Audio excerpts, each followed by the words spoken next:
Oh my goodness, my hair is driving me bananas, guys. I don't know if I want to cut it a little bit or if I want to do darker or lighter. I don't really know. So if you guys have any suggestions, leave them in the comments because I don't really know what to do. Although to be honest, I mean, I really haven't changed my hair much in ever, forever.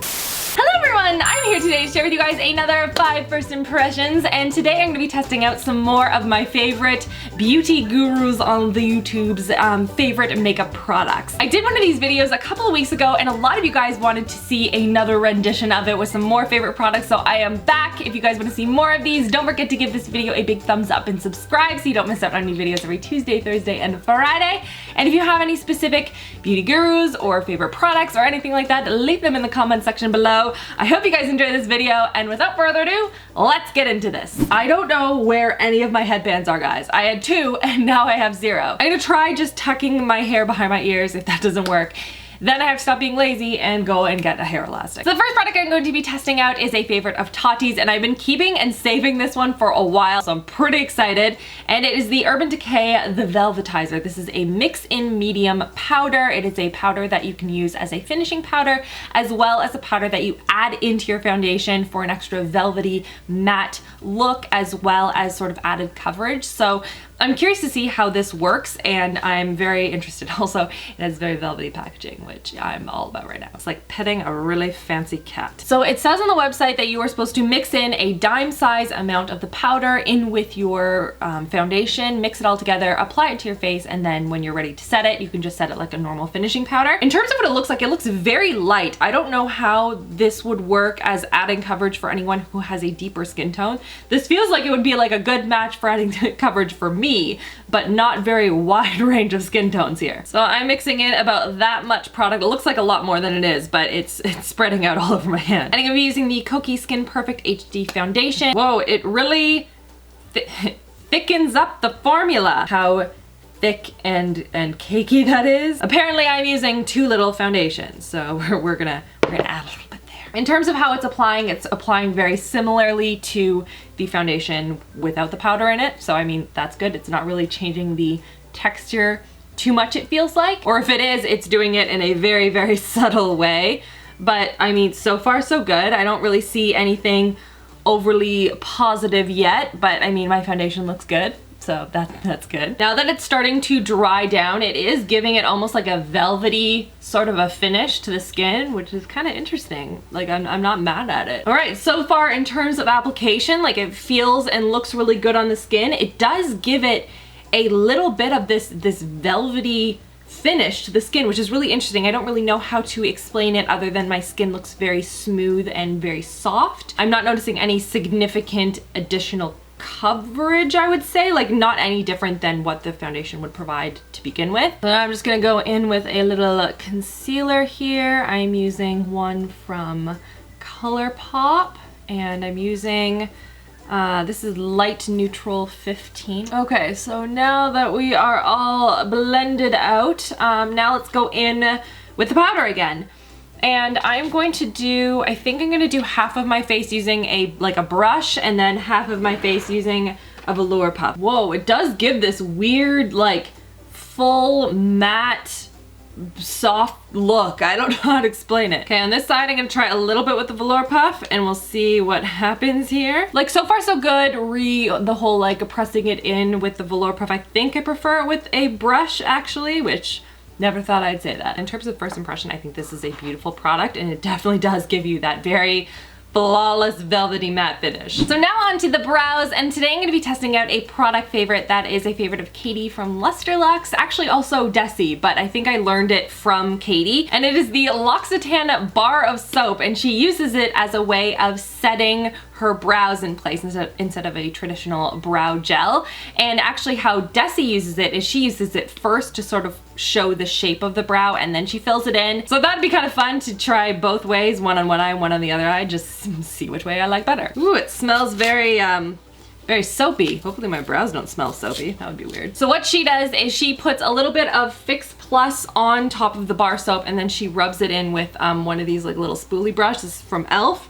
And if I could just find my Fix, oh, there it is. She also recommends water if you have water just kind of sitting in front of you, but I have Fix Plus and that's what she used, so that's what I'm gonna do. So she says she puts a tiny bit on the actual bar itself, just like a little micro amount.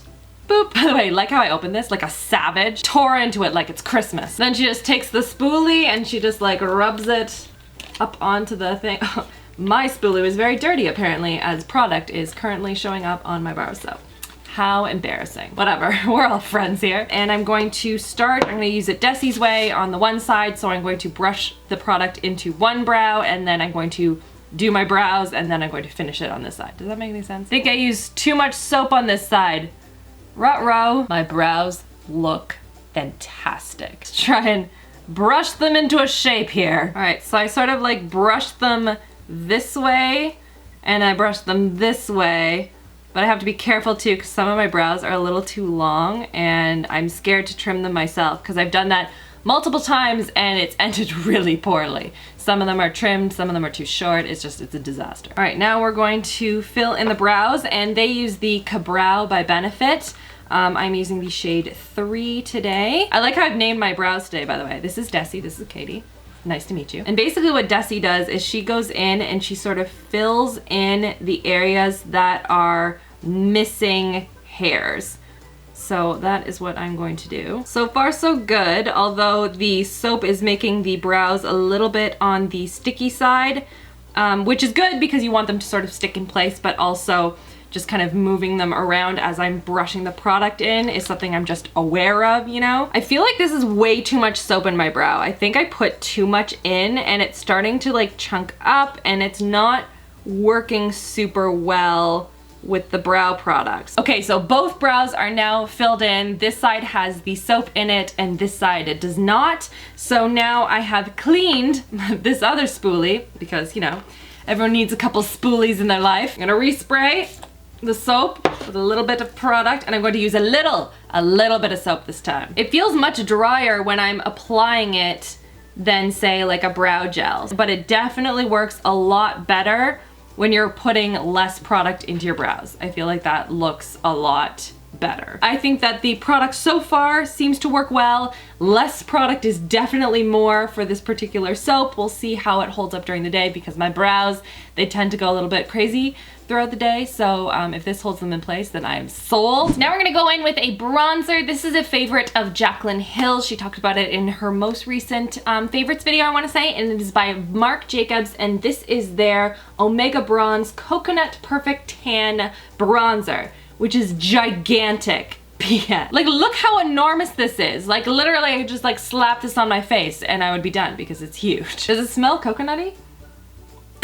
No, not really. So it is a matte bronzer. I like it because it's not looking too orange. It's not looking too yellow.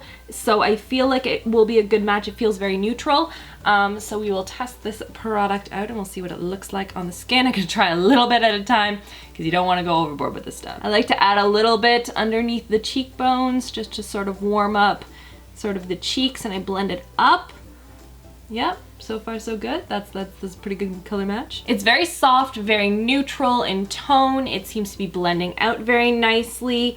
And I like it so far. It feels very flattering on the skin. I wish I had a headband, people.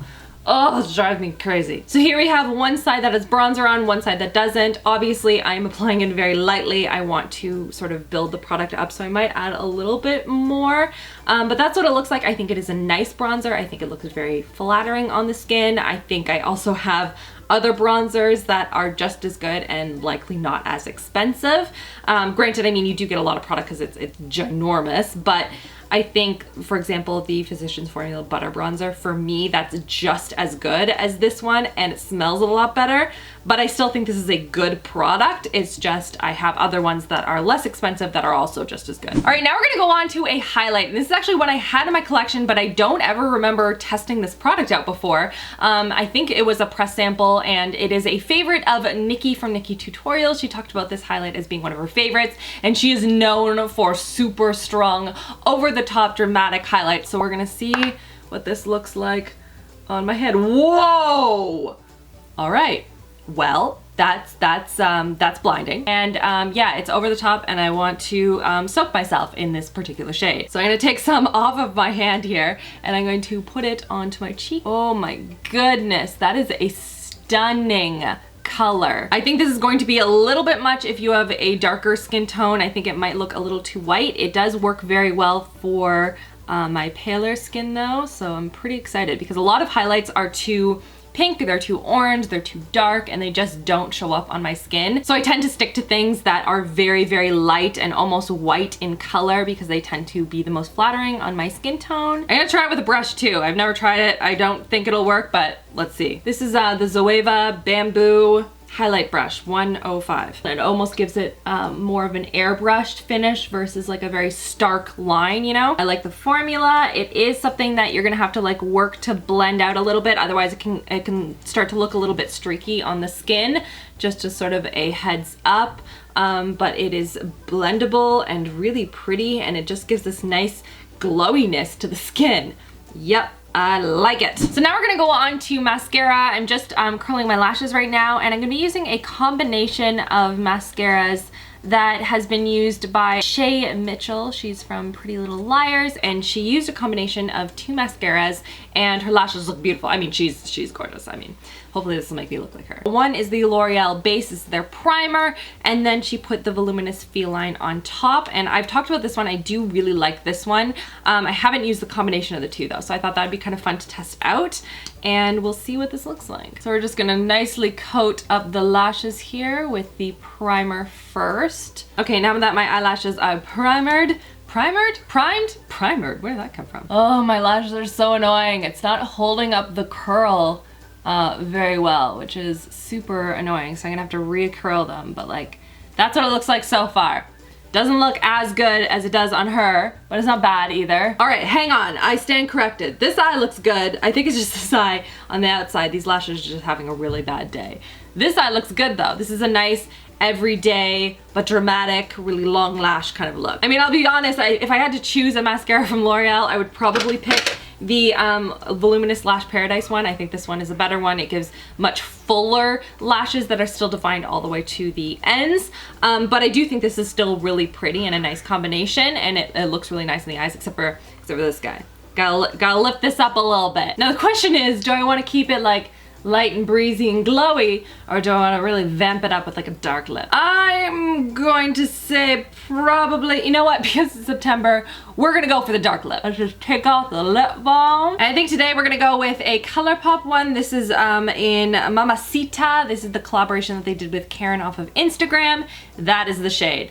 Isn't it so pretty? Oh my gosh, I'm obsessed. I don't know how I ended up with liquid lipstick all over my hands. I swatched the inside here and it's like all over this hand. I don't understand. So that is the final look, but I will update you guys at the end of the day and let you know how everything held up and how it wore and show you what it looks like. But I really like it. It's got the nice glowy skin, but the dark matte lip. This feels very like beginning of fall for me. I really like it. I'm excited about this look. I hope you guys like this. So I'm gonna go about my day and I will check in with you guys in a bit. All right, so now it is the end of the day. This is what my makeup is now looking like. Also ignore the fact that I have on a white shirt and a black bra. I don't know what I was thinking. Actually, no, I know exactly what I was thinking. My other bra is in the wash. Also, I have on cargo pants, and I kind of feel like impossible. Anyway, the makeup. I have to say, as of right now, like the makeup is looking pretty good. It has been holding up really well all day, except for the lip color, which it wasn't part of this by first impressions, but I was starting to see that I was starting to wear on the inside a bit and starting to flake just a tiny little bit in that like middle area, and I was out running errands with Julia and I was just like, forget it, I'm just gonna take it off. But in terms of the makeup that I was actually testing out today, I think it has held up really well. So first let's talk about the powder. Like my skin has looked so good all day. Like we were at the mall and anytime I'd pass by a mirror and I was like holding up a necklace or something, I'd be like, well that necklace would be like, oh my skin. So that is a plus. We'll be using that again, check mark. For me. The highlight is also looking really good. I'm very excited that I somehow like refound this in my collection. I honestly don't know how I haven't been using this more. So anyway, that is going into my everyday drawers. In terms of the brows, they look very similar to me from this perspective. I would say it was easier for me to apply the soap to my brows afterwards, sort of like an eyebrow gel versus before. I found that with the before method, this brow gel was sort of like clumping up into the soap and it would like chunk off a little bit. So it was a little bit more cumbersome to do it that way for me personally versus applying it afterwards. I found it was a little bit smoother and easier. So I will be using that again. I think it did a really good job and it applied it very easily, and my brows still look like they're mostly in place, which is awesome. The bronzer, I think it's nice. I think that it does a beautiful job. It looks gorgeous on the skin. I think the undertone was really flattering. It is expensive though. I don't think it's a must-have. Definitely save up for this product. It is incredible kind of a product. I think I have other bronzers from like the drugstore that I think personally work just as well. I think that if you are a collector, if you love their whole coconut line, this is a limited edition product. I think it's beautiful. I just think I have other products that are less expensive that are also really good. And then the combination of the two drugstore mascaras, I think it looks good. Like my lashes look good. I feel like somehow this base has sort of, it's a thicker formula and my lashes are really prone to drooping very easily. So I find that when I apply this by itself, it doesn't do that, but when I applied it with this, it did a little bit. But overall, I think it's a nice mascara. It is not my absolute favorite of all time from L'Oreal from the drugstore. I think it's good. Personally, I like the Voluminous Lash Paradise better. That's my personal opinion, but I still think it's good, just not my fave. And that's everything for this video. Give it a thumbs up if you like these whole 5 first impressions, testing out different beauty YouTubers' favorite products. If you have any particular YouTubers that you want me to test out their products that they really love next, leave a comment down below or thumbs up one that you see with a YouTuber you really like. And don't forget to subscribe so you don't miss out on new videos every Tuesday, Thursday, and Friday. I hope you guys are all having an amazing, amazing day, and I will see you guys all in my next video. Love you girls. Mwah!